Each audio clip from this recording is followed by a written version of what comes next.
Meu nome é Isadora Voss, tenho 29 anos e até o verão em que tudo desmoronou. Eu trabalhava como consultora financeira em um banco em Florianópolis, Santa Catarina, onde as pessoas confiavam em mim com planos de aposentadoria, decisões de financiamento imobiliário e aquele tipo de escolha financeira que molda toda uma vida. Eu era boa em ajudar estranhos a proteger o que era deles.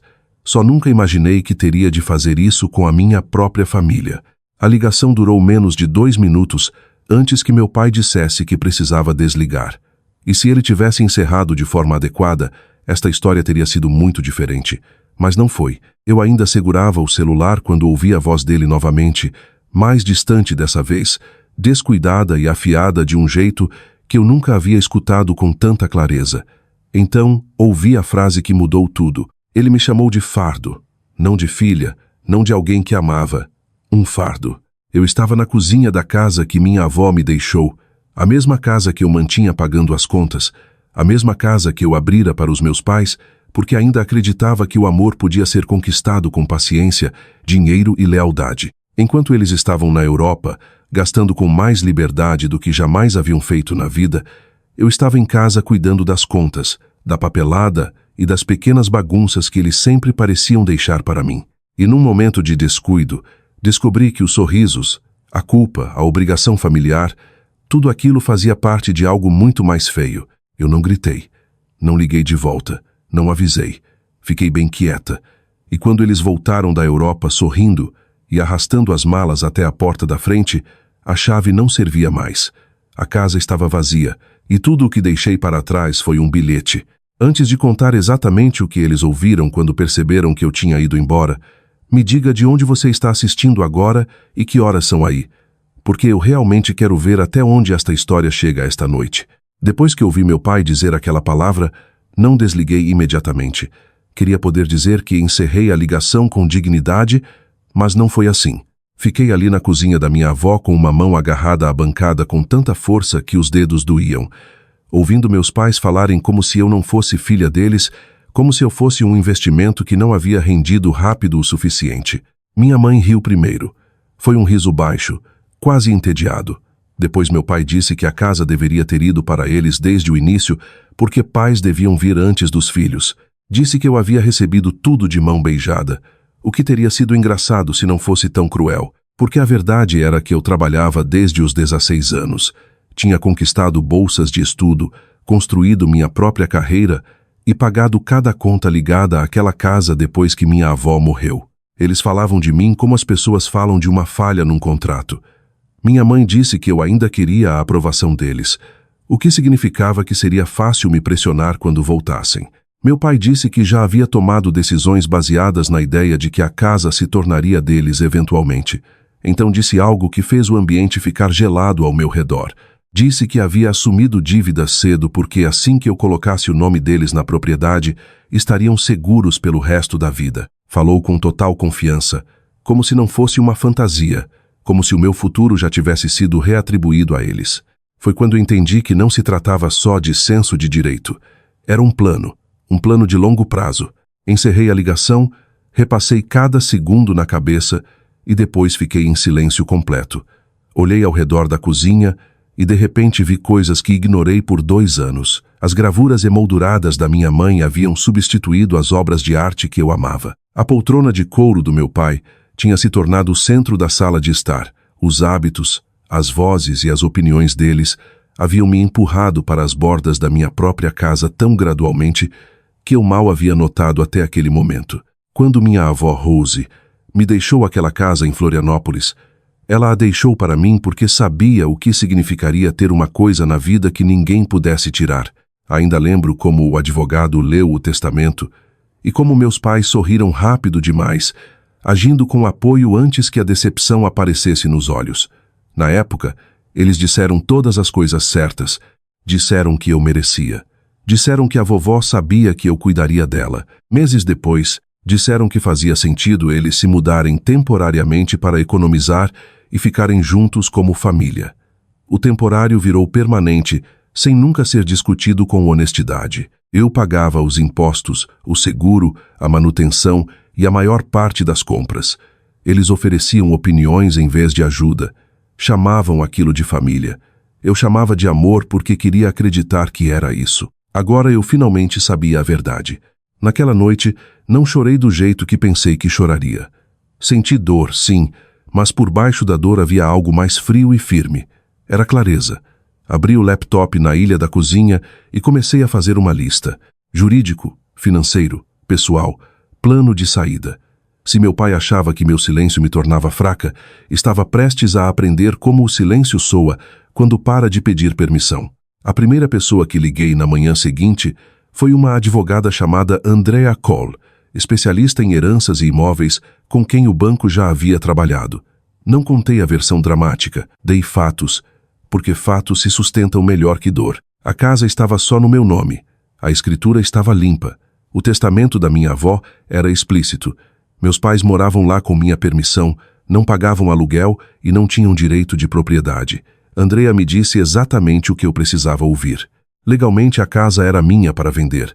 Eles não tinham direito de impedir nem de exigir parte da venda. Aconselhou documentar tudo e tratar os pertences deles com cuidado, mas o essencial não mudou. Era minha propriedade. Ouvir isso de alguém sem envolvimento emocional fez algo importante por mim. Cortou a culpa.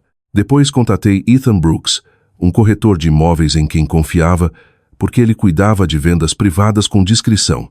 Disse que queria a casa vendida rápido, silenciosa e limpa, sem placa no jardim, sem casa aberta, sem fofoca.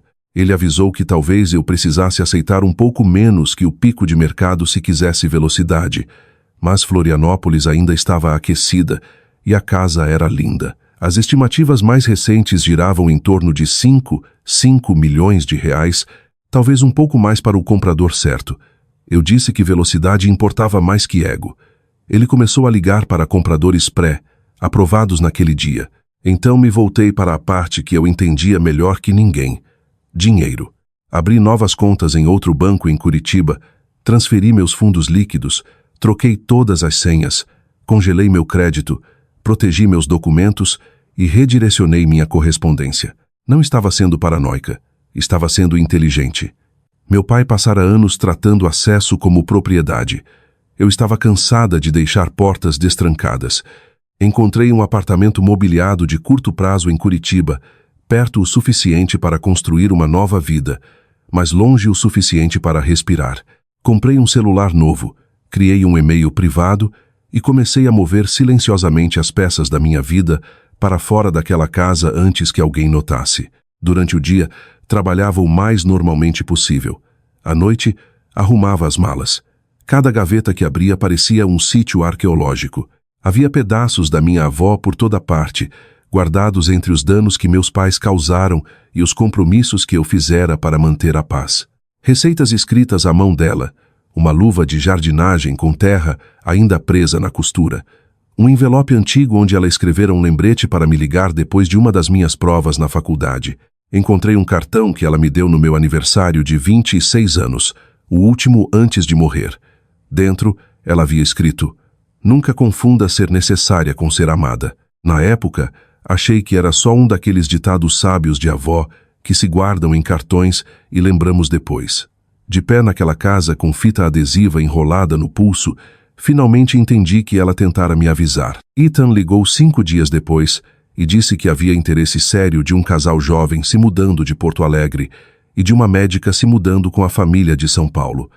Ambos queriam negócios discretos e podiam agir rápido. Deixei que ele fizesse as visitas, enquanto meus pais ainda postavam fotos polidas de Roma e Florença, sorrindo diante de fontes e catedrais que eu ajudara a pagar. Toda vez que minha mãe subia uma foto com legenda sobre bênçãos e família, meu estômago revirava. Eles viviam o sonho enquanto planejavam ativamente me tirar a única coisa que minha avó protegera para mim. Ethan conseguiu as ofertas em menos de uma semana. Uma era boa, a outra era melhor e mais limpa. Aceitei a mais limpa sem hesitar. Marcamos o fechamento para alguns dias antes do retorno dos meus pais da Europa. O timing importava. Eu não queria confronto na entrada da garagem, nem gritaria na frente de compradores, nem mais uma chance de eles me manipularem cara a cara. Queria que a confiança deles sobrevivesse até o segundo exato em que desmoronasse. Enquanto a venda seguia os passos finais, Cuidei da parte que parecia cruel até eu lembrar o que eles planejaram para mim. Contratei mudadores. Inventariei tudo na casa. Separei meus pertences, os da minha avó e os dos meus pais com cuidado obsessivo. Aluguei um depósito no nome deles e paguei 6 meses adiantado. Não estava tentando roubar nada. Estava tentando não deixar nenhuma brecha para me pintarem como instável ou injusta. Quanto mais organizada eu ficava, mais calma me sentia. Não porque era sem coração, mas porque passara a vida inteira me preparando para as reações dos outros. Pela primeira vez, me preparava para a minha própria liberdade. O fechamento aconteceu numa ensolarada manhã de quinta, que deveria ter parecido maior do que foi. Usei um blazer azul marinho, assinei todas as páginas que me entregaram, respondi às perguntas do oficial de registro e mantive a voz firme mesmo quando o endereço foi lido em voz alta. Eu havia morado naquela casa com minha avó, depois sem ela, depois com 2 pessoas que lentamente me ensinaram como o amor se parece quando vem com cálculos escondidos por baixo. Quando o documento final foi assinado, o dinheiro já estava em movimento e a propriedade não era mais minha. Esperei sentir luto primeiro. O que senti foi alívio.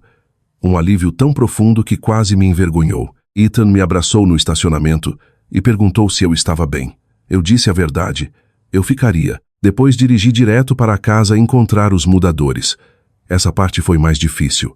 Não porque duvidasse da decisão, mas porque cada cômodo guardava uma versão minha que tentara demais. A sala de jantar onde eu organizava jantares de feriado e fazia todas as compras enquanto meus pais criticavam a comida. O hall de entrada onde minha mãe, uma vez, disse a um vizinho que tinha tanto orgulho da casa da família sem nunca reconhecer que era minha. O quarto de cima onde eu ficara acordada mais noites do que podia contar, me perguntando por que ser uma boa filha nunca parecia suficiente. Supervisionei os mudadores por horas. Meus móveis, roupas, arquivos de trabalho, objetos pessoais e tudo da minha avó que me fora deixado especificamente foram para um caminhão rumo a Curitiba. As roupas, documentos, caixas de fotos e móveis de quarto dos meus pais foram para o outro caminhão rumo ao depósito. Não deixei nada danificado nem nada para trás por acidente. Até mandei os mudadores rotularem as caixas claramente para que meus pais não tivessem desculpa de confusão depois.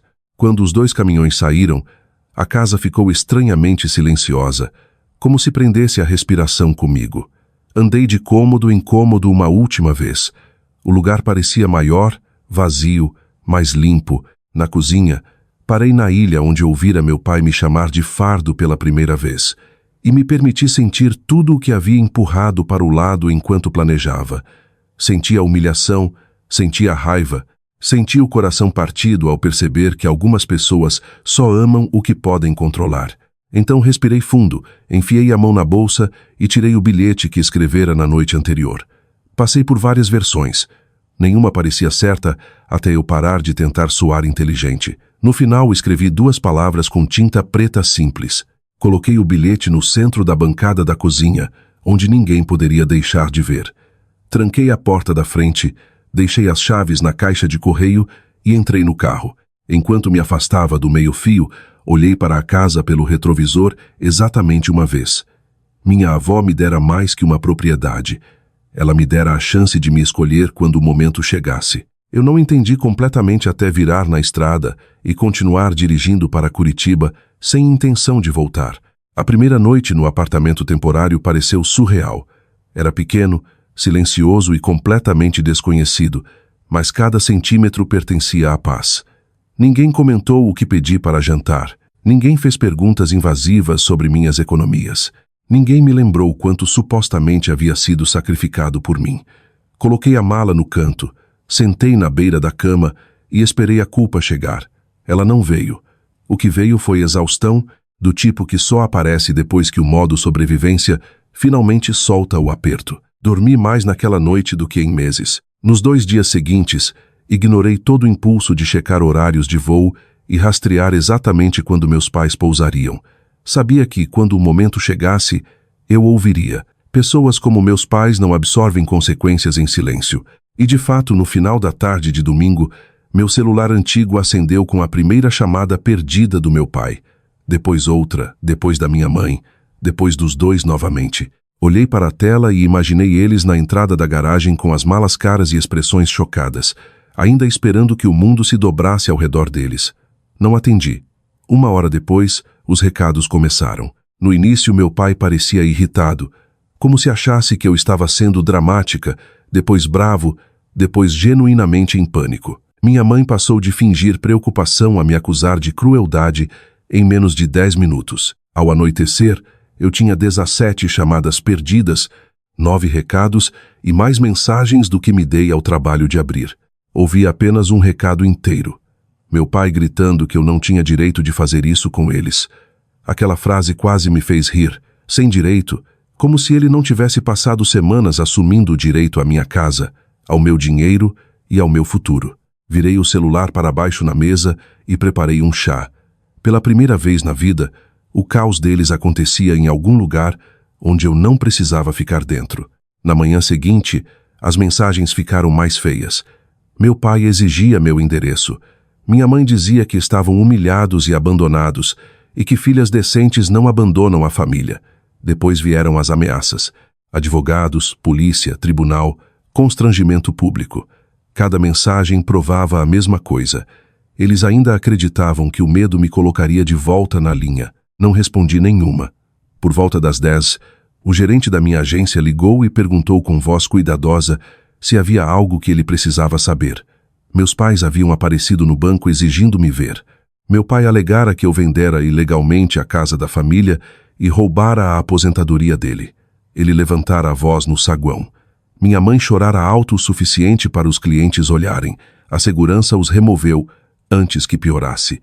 Pedi desculpas ao gerente pela perturbação e disse calmamente que a casa era minha, a venda era legal e eu tinha documentação se o banco precisasse. Ele me disse para tirar o tempo que precisasse e não me preocupar com o emprego. Depois da ligação, fiquei quieta 1 minuto e deixei aquilo assentar. Meus pais haviam tentado me arrastar de volta para a performance deles, ameaçando meu trabalho. E em vez disso, só haviam mostrado a outro grupo de pessoas exatamente quem eles eram. No terceiro dia, parentes começaram a procurar.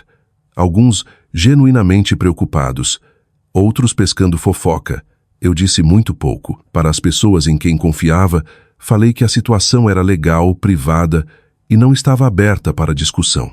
Guardei capturas de tela, salvei recados e encaminhei as ameaças mais agressivas para Andrea. Ela disse que eu estava fazendo tudo certo. Então, no quarto dia, recebi uma mensagem de um número desconhecido. Dizia: "Precisamos nos encontrar cara a cara como adultos." Aquilo me disse que o número era do meu pai antes mesmo que ele confirmasse na linha seguinte. Queria se encontrar num café no centro de Florianópolis. Disse que se eu recusasse, eles continuariam aparecendo no meu trabalho até eu parar de me esconder. Li 3 vezes e percebi algo importante. Ele ainda achava que se tratava de me forçar de volta ao comportamento antigo. Ainda achava que, se pressionasse o suficiente, eu cederia. Então concordei em me encontrar, mas nos meus termos. Escolhi um lugar movimentado no meio do dia e cheguei 15 minutos atrasada de propósito. Quando entrei, vi eles imediatamente. Meu pai, Ricardo Voss, parecia mais velho do que 1 mês antes. Não frágil, só diminuído, como se tivessem tirado sua certeza e deixado só raiva. Minha mãe, Marta Voss, mantinha a mesma postura polida de sempre em público, mas o rosto estava tenso e cansado. Nunca pareceram mais estranhos para mim. Fiquei de pé 1 segundo depois de chegar à mesa. Meu pai mandou eu sentar como se ainda mandasse na minha vida. Sentei porque quis, não porque ele mandou. Ele começou antes mesmo que eu tirasse o casaco. Perguntou onde eu estava morando, onde estavam as coisas deles, o que eu achava que estava fazendo e se eu fazia ideia de como os últimos dias haviam sido humilhantes para eles. Deixei ele falar até perder o fôlego. Depois fiz uma única pergunta. Vocês realmente achavam que eu nunca ouviria o que disseram? A mesa ficou em silêncio. Minha mãe olhou primeiro para ele, não para mim, e isso me disse tudo. Ele tentou mudar de assunto rápido. Disse que o que eu achava ter ouvido fora tirado de contexto. Disse que estavam estressados, cansados, jet lag antes mesmo do voo de volta, aparentemente. Minha mãe acrescentou que famílias dizem coisas que não querem o tempo todo. Ouvi sem piscar. Depois coloquei o celular na mesa e apertei play. Não precisei da conversa inteira. Só toquei a parte que importava. A voz do meu pai dizendo que eu era um fardo. Minha mãe dizendo que eu poderia ser manipulada porque ainda queria a aprovação deles. Meu pai dizendo que a casa seria deles com o tempo. O som estava baixo, mas no silêncio entre nós era como um trovão. Minha mãe empalideceu. O rosto do meu pai ficou vermelho escuro a ponto de eu achar por um segundo que ele sairia andando. Ele disse que gravar eles era uma traição nojenta. Foi quando soube que não havia mais nada para salvar. Pessoas arrependidas soam arrependidas. Pessoas pegas no flagra soam ofendidas. Ele se inclinou para a frente e disse que pais merecem apoio depois de tudo que investiram em criar um filho. Lá estava a verdade novamente, em público, onde ele não podia retirar. Eu disse que criar um filho não cria uma dívida vitalícia. Disse a ambos que nunca mais financiaria o estilo de vida deles, os abrigaria ou discutiria minhas finanças com eles. Disse que os pertences deles estavam no depósito, pagos por 6 meses, e que aquela era a última gentileza logística que receberiam de mim. Minha mãe começou a chorar então, mas não caiu como antes. Eu passara anos demais confundindo lágrimas com inocência. Meu pai disse que não tinham para onde ir adequadamente, porque ele fizera planos baseados na expectativa de que a casa seria deles eventualmente. Falou como se aquilo ajudasse o caso dele. Só confirmou o que eu já sabia. Ele apostara num futuro que nunca fora dele. Levantei para sair e foi quando a máscara caiu completamente. Ele me chamou de egoísta, fria, ingrata. E finalmente, com uma amargura tão nua que quase me chocou, disse que eu havia arruinado a vida dele. Olhei para ele e respondi: não, você construiu uma vida em torno de algo que nunca lhe pertenceu. Depois saí. Pensei que aquele encontro seria o fim. Estava errada. Consequências raramente chegam todas de uma vez. Elas vêm em ondas. E para meu pai, cada uma acertou mais forte que a anterior. Andréia enviou um aviso formal depois que ele deixou mais 2 recados, ameaçando contestar a venda. Não o impediu de tentar, mas o impediu de fingir que tinha base legal. 2 advogados o recusaram assim que viram o histórico da escritura e o testamento. A casa fora minha. A venda era válida. O dinheiro era meu. Fim da história. Mas enquanto a fantasia jurídica desmoronava, a realidade financeira dele começou a vencer. Meu pai não só sonhara alto na Europa, ele agira conforme aqueles sonhos. Soube por uma prima que ele havia pedido empréstimos contra tudo que conseguia alcançar nos meses antes da viagem. Pegou empréstimo pessoal, aumentou dívidas no cartão, até refinanciou o carro porque acreditava estar a poucos meses de controlar uma propriedade de quase 5,5 milhões.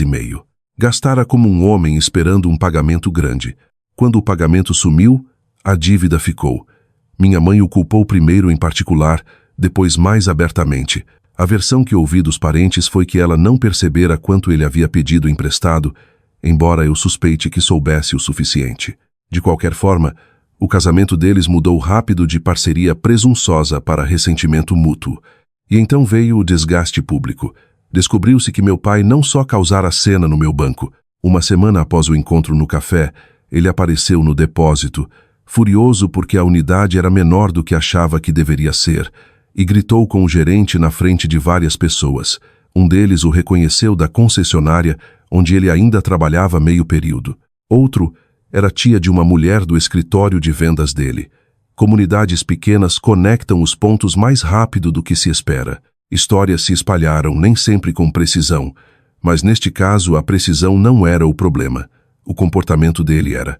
Quando voltou ao trabalho, as pessoas já sabiam o suficiente para sussurrar. Um mês depois, ele perdeu também aquele emprego. Oficialmente, foi enquadrado como decisão de equipe e preocupações com profissionalismo. Extraoficialmente, todos entendiam que um vendedor mais velho, tendo repetidos surtos públicos ligados à filha, dinheiro e uma casa que nunca fora dele, não era exatamente a imagem que queriam no salão. Perder o emprego foi brutal, mas perder a imagem que tinha de si mesmo foi pior. Meu pai tolerava estresse se ainda se sentisse superior. O que não tolerava era ser exposto como fraco, imprudente e dependente da própria filha que chamara de fardo. Quando o salário parou, o carro se tornou impossível de justificar. Ele vendeu. Depois eles saíram do hotel de estada prolongada temporária que usavam desde a volta da Europa e foram para um apartamento apertado na periferia da cidade, do tipo sobre o qual ele costumava fazer piadas.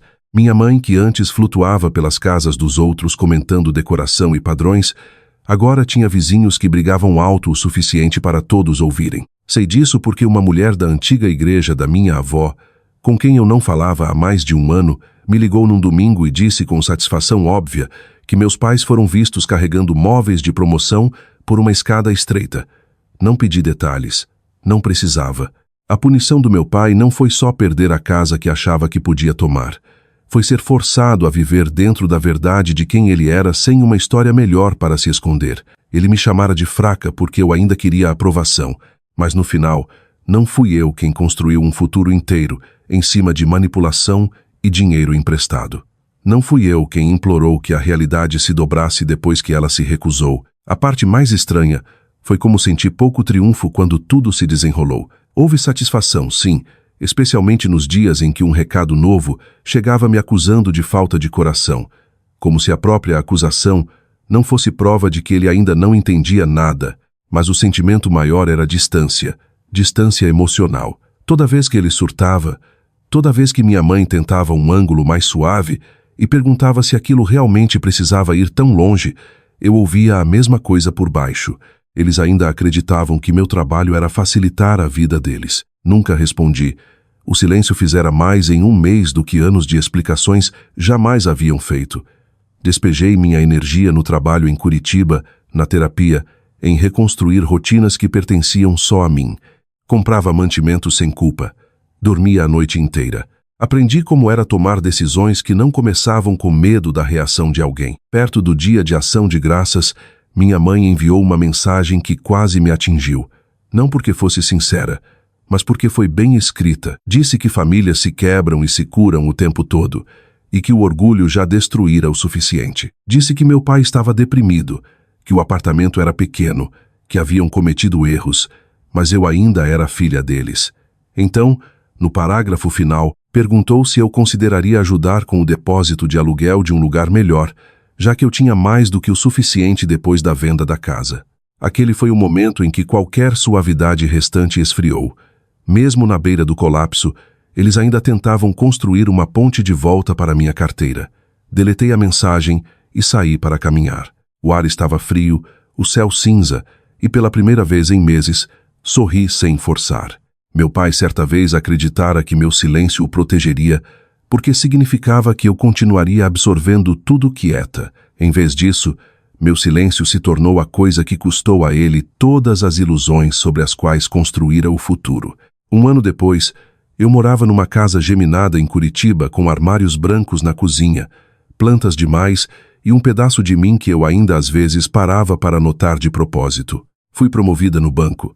Não porque minha vida pessoal me tornara mais forte de algum jeito dramático de filme, mas porque finalmente pensava com clareza o tempo todo. Não dividia mais minha energia entre o trabalho e o constante gerenciamento emocional que vinha de ter pais manipuladores em casa. Clareza é boa para a carreira, assim como sono, assim como não ser drenada por pessoas que confundem acesso com amor. Em algum ponto, minha história começou a moldar meu trabalho de forma diferente. Comecei a notar quantos clientes jovens, especialmente mulheres, entravam em decisões financeiras carregando pressão familiar que não conseguiam nomear direito, pais que queriam ser adicionados às contas, parceiros que as pressionavam a assinar fianças que não entendiam, parentes que enquadravam controle como proximidade. Reconhecia o olhar nos olhos delas porque eu o usara por anos. Então propus uma ideia ao gerente da agência e comecei a oferecer seminários gratuitos à noite, chamados Limites Financeiros e Pressão Familiar. Mantive a linguagem prática, não dramática. Falávamos de direitos de propriedade, dívidas, fundos de emergência, fianças, segurança digital e a diferença entre ajudar alguém uma vez e se tornar o plano de longo prazo deles. Mas a lição mais profunda por baixo de tudo era mais simples. Amor que depende de acesso ao seu dinheiro, à sua casa ou ao seu medo, não é amor saudável. Numa noite de quinta, depois de um seminário, uma jovem ficou para trás enquanto todos saíam. Tinha uns 23 ou 24 anos e ficou perto da mesa de lanches, torcendo a manga do suéter, até eu perguntar se ela estava bem. Ela começou a chorar quase imediatamente. Não alto, só o tipo de choro que acontece quando alguém segura uma verdade por tempo demais. Contou que os pais queriam que ela fizesse um empréstimo no nome dela para salvar o negócio deles e a chamavam de egoísta por hesitar. Disse que os amava e não sabia como dizer não sem se sentir uma filha ruim. Ouvi e depois contei algo que queria que alguém tivesse me dito anos antes. Proteger a si mesma não te torna cruel. Limites não são punição, são informação. Eles ensinam às pessoas onde você termina e onde a pretensão deles tem que parar. Ela me abraçou antes de sair. E depois que a porta fechou atrás dela, fiquei ali 1 minuto pensando na minha avó, em como ela vira o padrão antes de mim, em como uma casa, uma frase ouvida numa ligação e uma decisão de parar de explicar mudaram toda a direção da minha vida. Eu não odeio meus pais. Isso surpreende as pessoas quando digo, mas é verdade. Ódio mantém uma pessoa amarrada à coisa que a machucou. O que sinto agora é a aceitação. Ricardo Voss é o tipo de homem que confunde controle com respeito. Marta Voss é o tipo de mulher que chama manipulação de manutenção da paz, se isso mantiver a imagem da família intacta. Eles são quem são. Meu trabalho não é consertá-los. Meu trabalho é garantir que as ideias quebradas deles não moldem mais a mim. Isso, mais que tudo, é a lição que carrego agora. Às vezes, a parte mais educativa da dor é o que ela te ensina a nomear. Abuso financeiro, amor condicional, chantagem emocional. Uma vez que você consegue nomear um padrão, pode parar de viver dentro dele cegamente. E às vezes o conhecimento mais valioso que você pode passar adiante é que família nunca deve exigir que você entregue sua dignidade para pertencer. Eu costumava achar que ser uma boa filha significava aguentar mais, dar mais, perdoar mais rápido e ficar quieta não importa o custo. Agora acho que ser um adulto saudável significa dizer a verdade para si mesmo primeiro, mesmo quando isso arruína a versão de você de outra pessoa. Se algum bem veio do que aconteceu, é este. Não confundo mais culpa com responsabilidade. Não confundo mais pressão com amor. E não acredito mais que salvar a si mesmo é algo para o qual você precisa de permissão. Meu pai estava errado sobre uma coisa naquele dia no telefone. Eu nunca fui o fardo. Eu era quem carregava todo mundo. O dia em que finalmente larguei aquele peso foi o dia em que minha vida real começou.